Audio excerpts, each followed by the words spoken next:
Hola, hola. Bien, señoras y señores, tengan ustedes muy buenas tardes. Se va a dar inicio ya la competencia esta tarde acá en el circuito de motocross en Cusco, Perú.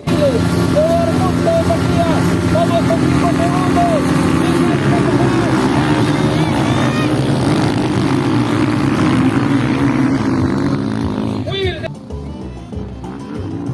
Y no se olvide para los amigos.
Estamos transmitiendo a través de A Todo Deporte Cusco.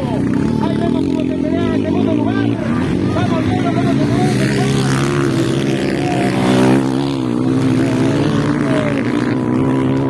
Abancay va adelante, pelea con Quillabamba. Y estamos viendo la bandera Cuadros. Esta primera vuelta, perdón, esta primera banda.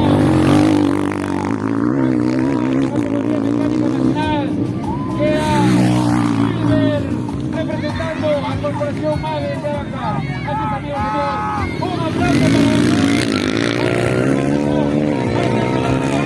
¡vamos a esquivar! Y le pasa. Quillabamba quedó en segundo lugar.